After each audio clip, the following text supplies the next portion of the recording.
Good morning, everyone. It's a great honor to speak at this symposium, and personally, I feel that it's unfortunate for me to just speak next to the distinguished English native speaker.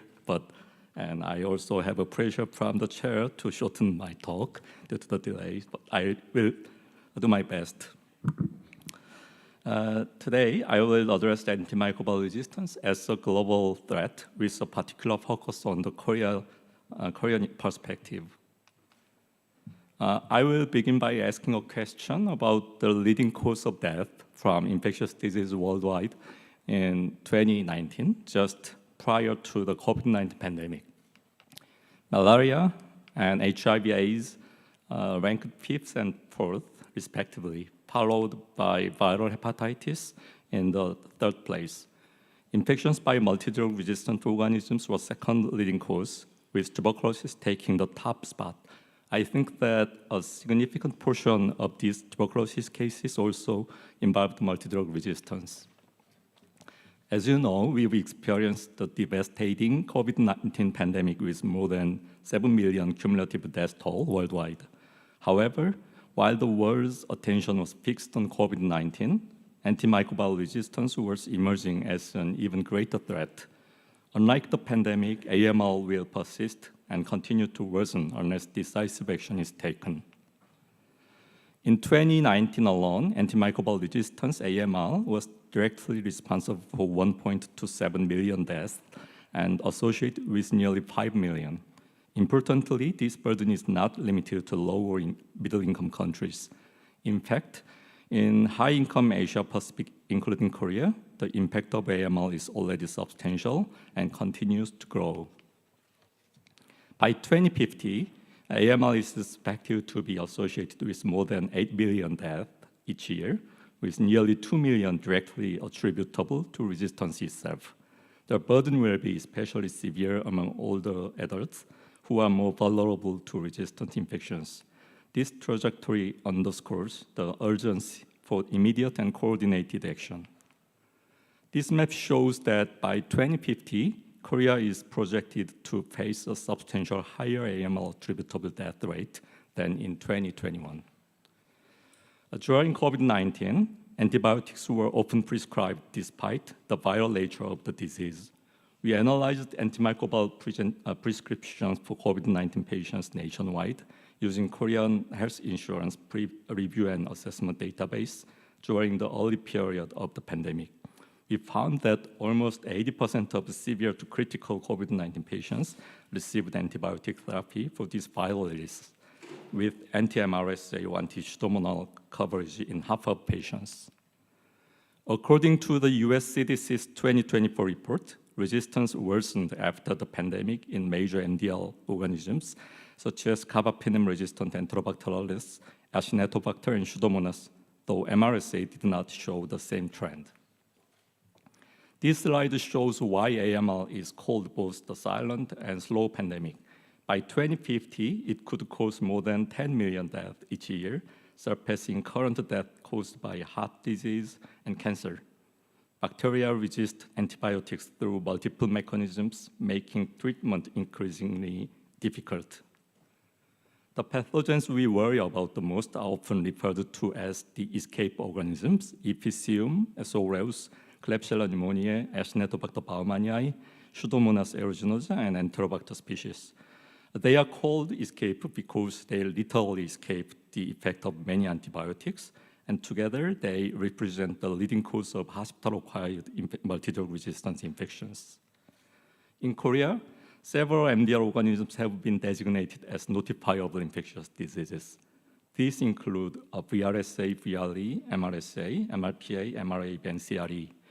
By classifying these major healthcare-associated pathogens as legally notifiable, Korea emphasizes their importance and ensures systematic monitoring and control. These graphs show AMR rate of major pathogens in Korea by COGLAS data. Methicillin resistance was 50% in S. aureus, clinical isolate, and vancomycin resistance over 30% in Infectious.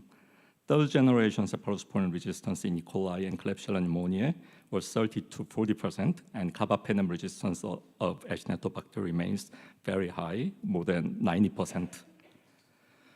According to recent studies performed by our group, the clinical and economic burden of major MDR organisms was substantial in Korea.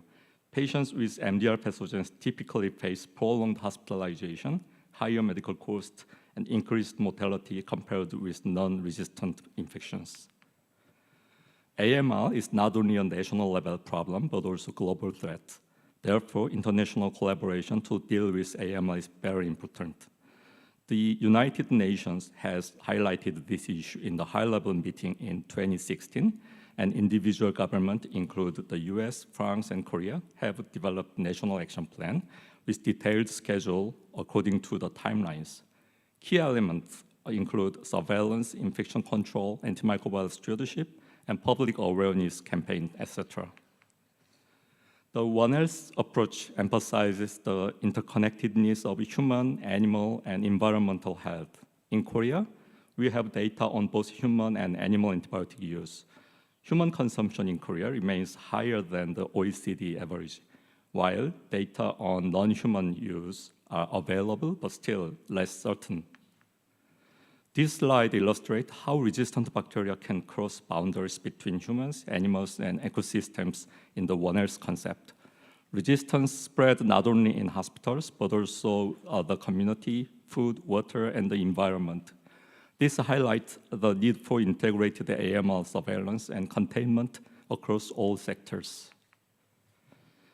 This slide summarizes the key strategies to control and prevent AMR. They include surveillance to track resistance, stewardship programs to optimize antibiotic use, infection control measures in healthcare settings, and raising public awareness. We also need strong national and global governance supported by the development of new diagnostics and antibiotics.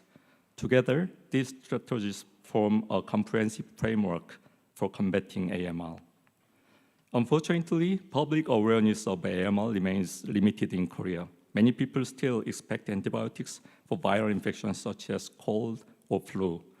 Education and awareness for the public as well as healthcare workers are therefore essential component of the response. When our study group analyzes the one-day prevalence and quality of antibiotics prescription from 20 sentinel hospitals in Korea in 2018, 14% among all of the inpatient and outpatient received antibiotics prescriptions on that day. Moreover, almost 30% of prescriptions were inappropriate, especially in ambulatory care and surgical prophylaxis. The term of antimicrobial stewardship, ASP, has been used in the PubMed citations from mid-1990s, and the publication regarding ASP has been rapidly increasing now. Stewardship implied conducting and supervising with careful management and responsibility in the meaning. The US CDC's definition of ASP is the effort to measure and improve how antibiotics are prescribed and used. In this slide, I want to share the status of ASP in Korea.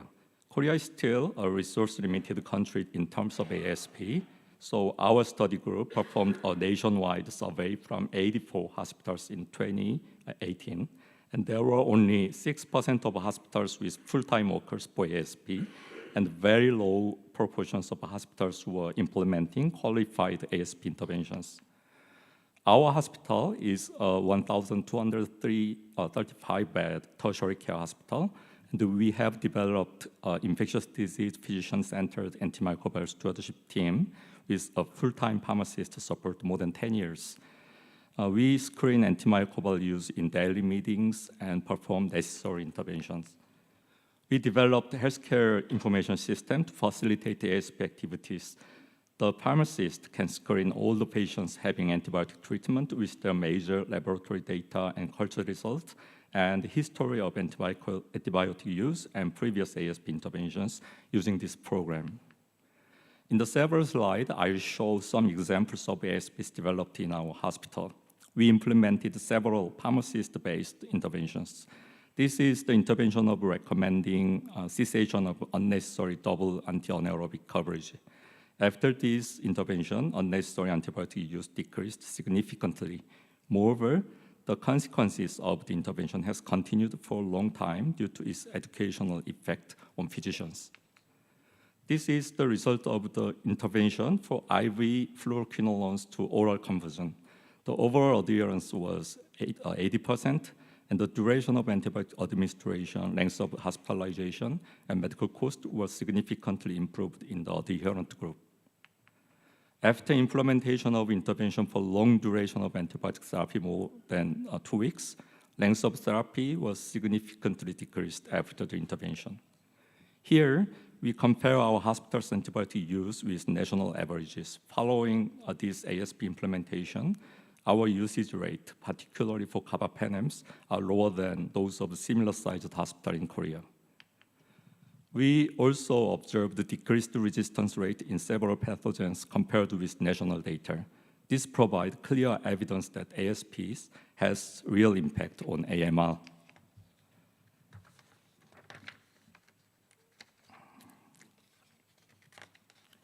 Since late 2024, the Korean government has launched a 3-year pilot project to expand ASPs nationwide, together with a reimbursement system for ASP activity itself. This financial support provides crucial resources for hospitals to implement ASP more sustainably. It marks an important step toward system-wide adoption.